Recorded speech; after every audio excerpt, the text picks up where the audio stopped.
अगर आप बिगिनर हैं, आपने अपना अकाउंट वेरीफाई करवा लिया है, आपने अपनी प्रोफाइल 100% कंप्लीट कर ली है और आपने ये एनालिसिस भी कर लिया है कि जिस जॉब पे आप अप्लाई कर रहे हैं वो फेक या स्कैमर नहीं है। अब ये कैसे पता चलेगा कि वो है या नहीं है, इसके लिए मैंने एक वीडियो बनाई हुई है, उसका डिस्क्रिप्शन में मैं लिंक दे देता हूँ। सबसे पहले उसको देखिए, फिर उसके बाद इस वीडियो पे आइए। अगर तो आपने ये तीनों चीज़ें कर ली हुई हैं और उसके बाद आपको जस्ट मसला आता है कि कैसे आप प्रपोज़ल्स लिख सकते हैं, एज़ अ बिगिनर आपको नहीं आइडिया होता कि क्या क्या प्रपोज़ल में लिखें, तो ये वीडियो आपके लिए एंड तक देखिएगा।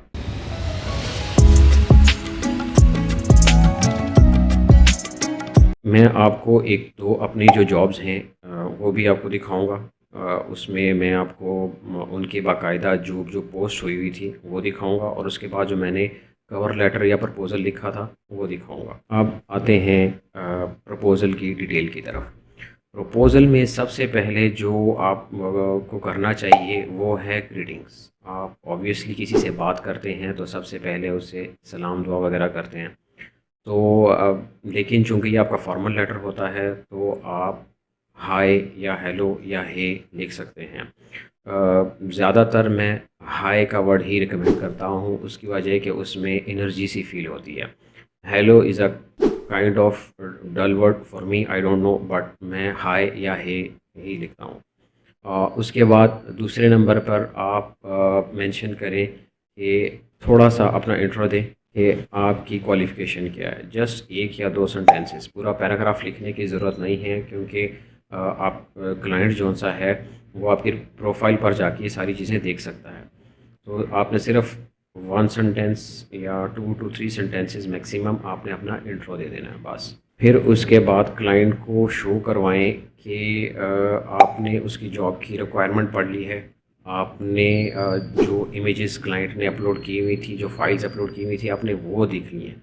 क्लाइंट को फर्दर ये भी शो करवाएं कि उनकी जो रिक्वायरमेंट थी वो क्लियर थी या नहीं थी। अगर नहीं थी तो उसमें आप क्वेश्चन ज़रूर कीजिएगा। फिर उसके बाद आप ये ज़रूर मेंशन करवाएं कि उनकी जॉब क्यों इंटरेस्टिंग है। आप उन्हें ये भी कह सकते हैं कि आपने उस तरह का काम पहले किया हुआ है और आप वो काम करते हुए इंजॉय करते हैं, तो लिहाजा आपको उनका ये वाला काम भी इंटरेस्टिंग ही लगेगा। तो आप उन्हें ये लाजमी शो करवाएं कि उनका काम इंटरेस्टिंग है, क्योंकि क्लाइंट किसी को भी हायर कर सकता है आप की स्किल्स के बराबर, आपके आईक्यू के बराबर और आपकी जो सॉफ्टवेयर जो आप यूज़ करते हैं उसी तरीके से सेम जो जो सर्विसेज आप देते हैं उन्हें और भी लोग मिल सकते हैं।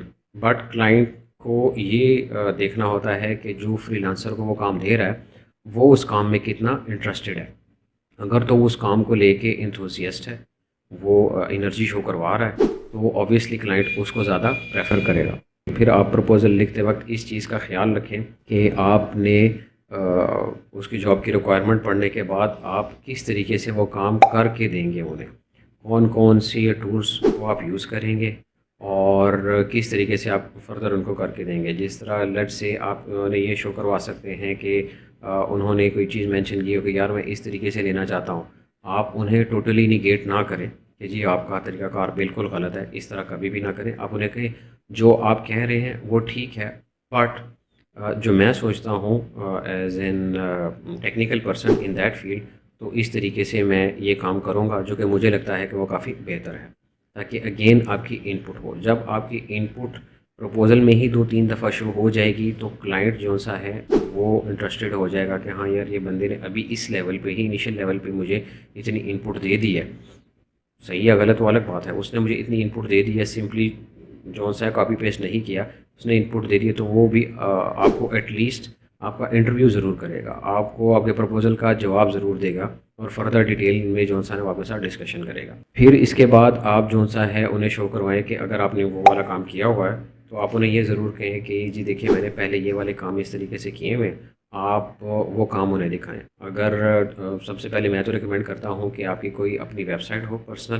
अगर पर्सनल नहीं है तो अगर आप जैसे ग्राफिक डिज़ाइनर्स या इंटीरियर डिज़ाइनर्स या आर्किटेक्ट्स के लिए बेहांस एक अच्छी वेबसाइट है, जहाँ पे आप अपने विजुअली अपीलिंग इमेजेस, रेंडर्स वगैरह आप अपलोड करके अपना पोर्टफोलियो ऑनलाइन बना सकते हैं। तो आप ऑनलाइन पोर्टफोलियो या अपनी वेबसाइट का लिंक क्लाइंट के साथ प्रपोज़ल में ही शेयर कर दें कि जी ये देखिए मैंने इस तरह के काम पहले किए हुए हैं और मैं इसके साथ मिलते-जुलते और भी बहुत काम कर लेता हूँ। मे बी क्लाइंट ने कुछ और भी काम करवाना हो तो वो फिर आपकी पोर्टफ़ोलियो देख के ही एटलीस्ट और उसका इंटरेस्ट बढ़ सकता है।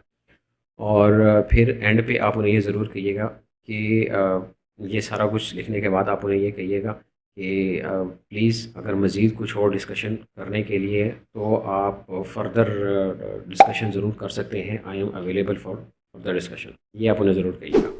और एट द एंड आप जो-सा है उनको थैंक्स या रिगार्ड्स भेजकर साथ में अपना जो कंप्लीट नेम है वो मेंशन कर दें और अपना कवर लेटर एंड कर दें। इसके बाद अगर उन्होंने फ़र्दर कुछ क्वेश्चंस पूछे हुए हों जो कि प्रपोज़ल का ही हिस्सा हो सकते हैं, कवर लेटर का हिस्सा हो सकते हैं, तो वो जो से हैं वो आपने उनका जवाब देना है। जैसे कि वो आपसे पास्ट हिस्ट्री पूछ सकते हैं कि आपने वो वाले काम किए हैं या नहीं किए, उनसे आपने क्या-क्या सीखा, आपकी कोई सर्टिफ़िकेशन है या नहीं है। तो इनसे रिलेटेड जो भी सवालात होंगे वो आपने उनके जवाब दे देने हैं। उससे बगैर हो सकता है आपका प्रपोज़ल जो-सा वो सबमिट ही ना हो अगर उन्होंने वो लाज़मी माँगे हुए हों तो। फिर उसके बाद कुछ चीज़ें आपको ख़्याल रखना पड़ती हैं प्रपोज़ल लिखते वक़्त। वो ये है कि आपने प्रपोज़ल को कॉपी पेस्ट नहीं करना। जिस तरह मैंने कहा हर जॉब क की रिक्वायरमेंट अलग होती है और तो इस लिहाज से हर जॉब की प्रपोज़ल भी अलग होगी। अब वो कितनी अलग होगी that depends on that job requirement, but आपने कॉपी पेस्ट हरगिज़ नहीं करना, कुछ ना कुछ चेंज लाज़मी करते रहना। फिर उसके बाद आपने अपना ही इंट्रो नहीं बताना कि आपने 3-4 पैराग्राफ अपनी क्वालिफ़िकेशन, अपनी वर्क हिस्ट्री और वो चीज़ें बता दी, नहीं, वो उसकी ज़रूरत नहीं है क्योंकि वो आपकी प्रोफ़ाइल में ऑलरेडी आपने वो डिटेल्स दी हुई है, लिहाज़ा क्लाइंट का टाइम वेस्ट ना कीजिएगा, उससे बिल्कुल भी पसंद नहीं है। और फिर आपने जो-सा है बहुत शॉर्ट प्रपोज़ल भी नहीं लिखना। उसकी वजह ये है कि आप जो-सा है ना वो क्लाइंट को कोई इनपुट ही नहीं दे पा रहे। जब आप क्लाइंट को इनपुट ही नहीं देते प्रपोज़ल लेवल पे ही, तो आप उन्हें इंटरेस्टिंग ही नहीं लगते। जब आप इंटरेस्टिंग ही नहीं लगेंगे तो वो आपको हायर ही नहीं करेगा। और फिर आपने ये नहीं मेंशन करना कि आप ने इर्रेलेवेंट स्किल्स लिख दी हैं, मतलब उसकी रिक्वायरमेंट जौन-सी है वो लेट्स से वीडियो एडिटिंग है और आप जौन-सा है अपने स्किल्स में वो इर्रेलेवेंट सी कंटेंट राइटिंग और वो चीज़ें लिख दें, वो ज़रूरत नहीं है। हाँ, आप वीडियो एडिटिंग के साथ-साथ आप फ़ोटो एडिटिंग, फ़ोटो मैनिपुलेशन वो चीज़ आप साथ में लिख सकते हैं, ताकि क्लाइंट का अगर उससे मिलता-जुलता कुछ और काम भी हो तो वो भी आपसे ही करवाए। ठीक है? हाँ, इर्रेलेवेंट वो आप ना करें कि सवाल गंदम जवाब चना हो, वो बिल्कुल भी रिकमेंडेड नहीं है। अगेन उससे क्लाइंट का टाइम वेस्ट होगा।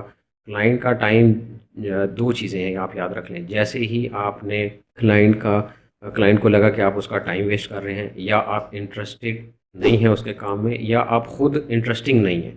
तो ये जिस तरह ये 2-3 चीज़ों में क्लाइंट को थोड़ी-सी भी इंडिकेशन होगी, वो आपका प्रोफ़ाइल व्यू भी नहीं करेगा और आपके प्रपोज़ल से ही आगे चला जाएगा।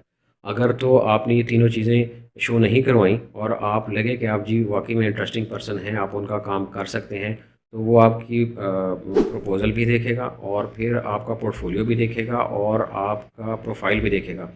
अब अगेन आपका पोर्टफ़ोलियो और प्रोफ़ाइल अगर वो मज़ीद इंटरेस्टिंग और कंप्लीट हैं और उसमें आपकी वर्क हिस्ट्री नज़र आ रही हो, अगर हो तो ठीक है, बेशक आपने वो अपवर्क पे ना भी किया हो तो भी आप पोर्टफ़ोलियो में ऐड कर सकते हैं। तो वो फिर आपसे मज़ीद क्वेश्चन ज़रूर करेगा, आपके इनबॉक्स में आपको मैसेज ज़रूर करेगा और वहीं पे फिर आपने फ़र्दर उसके साथ डिस्कशन करनी होती है कि हाँ जी, हम क्या-क्या कर सकते हैं, क्या-क्या आप प्रोवाइड कर सकते हैं, क्या-क्या चीज़ें आपको क्लाइंट से मज़ीद लेने की ज़रूरत है। फ़र्दर जिस तरह कह लें कि इमेजेस हो जाएँ या रिटन रिक्वायरमेंट्स हो जाएँ, कोई वीडियो हो जाए रेफ़रेंस वाली, तो ये चीज़ें आप उनसे माँग सकते हैं। तो प्रपोज़ल में ये चीज़ें होती हैं। अभी मैं आपको 2 अपने प्रपोज़ल्स दिखाता हूँ। उनमें से एक प्रपोज़ल जो-सा है वो रिसेंटली ही अपवर्क पे मुझे मिला है और एक जो प्रपोज़ल है वो ग़ालिबन तकरीबन 8-9 महीने से मैं उनके साथ काम कर रहा हूँ। तो ये दोनों प्रपोज़ल मैं आपको दिखाता हूँ, तो आ जाएँ वो भी देखते हैं। ये मेरी प्रोफ़ाइल है। चलें ज़रा कॉन्ट्रैक्ट्स पे चलते हैं मैसेजेस में जाके। तो मैं सबसे पहले कॉन्ट्रैक्ट दिखाता हूँ जो रिसेंट वाला अभी मेरी हायरिंग हुई है यूँ कह लें। इसमें मैं डिटेल में जाऊँगा। ये आप देख सकते हैं डिस्क्रिप्शन में कि उसने डिस्क्रिप्शन मांगी उस जॉब की, ठीक है। और उसने कहा कि उसको कोई वेल लिट स्पेस चाहिए, बेसमेंट का, उसकी बेसमेंट की स्पेस है, ठीक है, लो हाइट है, उसने साथ में ये भी मेंशन कर दिया है। और उसने बीम वगैरह जौन सी हैं वो भी मेंशन कर दिए कि वो भी इतनी हाइट पे हैं, ठीक है। फिर उसने ये भी मेंशन कर दिया है कि लाइटें वगैरह जौन सी हैं वो रिसेस्ड उसमें नहीं लग सकती। और उसने ये भी मेंशन कर दिया कि उसको किस किस्म की फ्लोरिंग वगैरह वो चीज़ें चाहिए, ठीक है। अब उसके अगेंस्ट मैंने जो प्रपोज़ल लिखा उस पे चलते हैं। ये अगेन आप देख सकते हैं कि वही वाली ये उसकी जॉब की प्रपोज़ल, यानी कि उसकी जॉब है, सॉरी, ठीक है। और फिर उसके बाद उसने उसके लिए मैंने जो कवर लेटर लिखा, अगेन फर्स्ट पार्ट जिसमें मैंने वो कहा था कि ग्रीटिंग, उसके बाद कुछ अपने बारे में बताया, और फिर उसके प्रोजेक्ट के बारे में बताया कि वो इंटरेस्टिंग क्यों है। और फिर उसको ये भी बताया कि मैंने उसकी जॉब की रिक्वायरमेंट पढ़ ली हुई है, जो भी उसने डिटेल्स मेंशन की हुई थी, जो भी उसने डॉक्यूमेंट अपलोड किए हुए थे, वो भी सारे मैंने देख लिए हैं। फिर उसके बाद मैंने ये भी उसको इंडिकेट करवाया कि जी आपने ये चीज़ मेंशन तो की हुई है, ठीक है, बट मेरे ख़्याल से अगर वो किसी और तरीके से हो जाए तो वो ज़्यादा बेहतर है। तो लिहाजा मैंने प्रपोज़ल में ही अपना थोड़ा सा इनपुट भी दे दिया, ठीक है। और फिर उसके बाद मैंने उसी की लाइन रिपीट की जो कि उसकी एंड में उसको ज़रूरत थी, कि उसको रेंडरिंग चाहिए थी और उसको लाइटिंग प्लान चाहिए था, ठीक है। और तो मैंने वो भी साथ में मेंशन कर दिया कि ये भी मेंशन कर दिया मैंने साथ में कि जी मैं भी आपको लाइटिंग प्लान्स भी दे सकता हूँ और रेंडरिंग्स भी दे सकता हूँ बेस्ड ऑन योर रिक्वायरमेंट्स, ठीक है।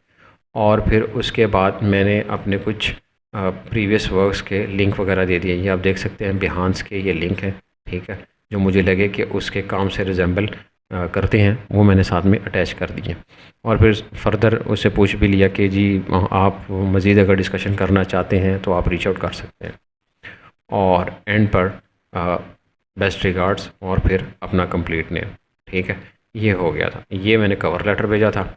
और उस कवर लेटर के अगेंस्ट अब अगर मैं ये चैट हिस्ट्री में फिर जाता हूँ तो जिस तरीके से आप देख सकते हैं कि ये मेरा प्रपोज़ल था, ठीक है। और फिर उसने आगे से जवाब दिया कि थैंक्स फॉर योर मैसेज। अब इनिशियली उसका प्रपोज़ल $90 का था, लेकिन उसने कहा कि जी बजट लिमिटेड है तो हमारा $75 में अब हम करना चाहते हैं, ठीक है। मैंने कहा जी कोई मसला नहीं है, मैं वो भी करके देता हूँ, ठीक है। तो फिर उसके बाद उन्होंने दोबारा से जो प्रपोज़ल है वो 90 की बजाय 75 पे रिवाइज़ किया। और उसके बाद अभी तक जो सा हम इस काम को यानी कि कर रहे हैं वो दे देते हैं और उसके बाद वो करते हैं। तो ये था एक छोटा प्रपोज़ल जो जिसके साथ अभी काम चल रहा है। एक मेरा कॉन्ट्रैक्ट है जो कि तकरीबन मेरे ख़्याल से नवंबर से पिछले साल से उसके साथ काम कर रहा है, ऑलमोस्ट 8-9 महीने हो गए हैं, ठीक है। अब अगर मैं इसकी ओरिजिनल ऑफ़र में जाता हूँ, ठीक है, और इनको भी आप कह लें कि ऑटो कैड ऑपरेटर या ऑटो कैड आर्टिस्ट चाहिए था जो कोई डिफरेंट काम वगैरह कर सकें और उसको ये रेविट वगैरह ऑटो कैड और ये चीज़ें आती हों, ठीक है। और फुल ऑफर में अगर मैं जाता हूँ तो उसको उस टाइम पे मैनुअल टाइम भी उसने अलाउ किया हुआ है, आवरली रेट भी उसका ये था जो कि उस टाइम मेरे लिए सूटेबल था और मैंने वो काम किया उस पर, ठीक है।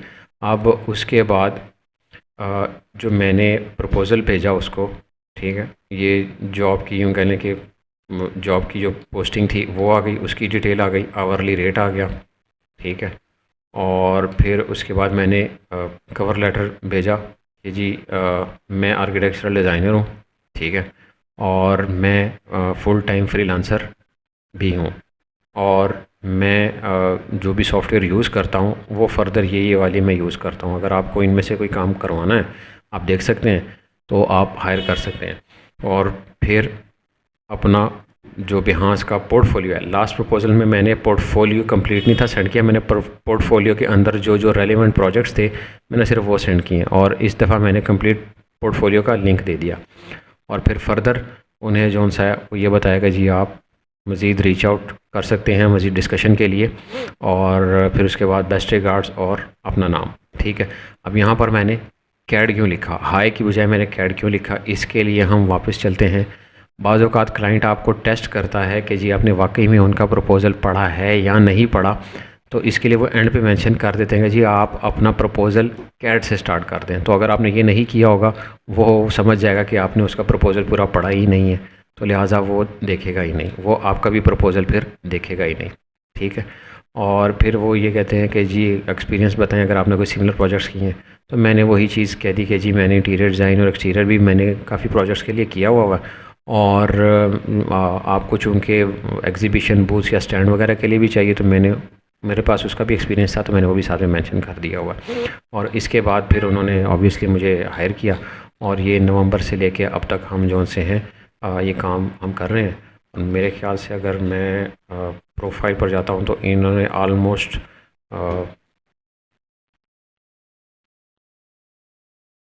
ये इन्होंने तकरीबन जी, तो इन्होंने अभी तक तकरीबन $850 का काम अभी तक इन्होंने मेरे साथ किया हुआ है, ठीक है। और ये आप देख सकते हैं कि ये कॉन्ट्रैक्ट 17 नवंबर 2022 पिछले साल का चल रहा है और अभी तक चल रहा है। तो आपने प्रपोज़ल्स भी देख लिए और आपको पता भी चल गया आपके प्रपोज़ल में और क्या-क्या लिखना होता है, कैसे-कैसे लिखना होता है, ये भी आपने एग्ज़ाम्पल्स में भी देख लिया। अगर आपको मज़ीद फिर भी समझ नहीं आ रही, तो आप कमेंट सेक्शन में आप पूछ सकते हैं। मैं ट्राई करूँगा कि वहीं पे उनका जवाब दूँ। अगर वहाँ पे चीज़ क्लियर नहीं होती, तो मैं ये मज़ीद फिर ट्राई करूँगा कि एक और वीडियो उसके बारे में बनाऊँ और जो भी आपको शक व शुबहात हों, उनको दूर करूँ। आज के लिए इतना ही। Thank you.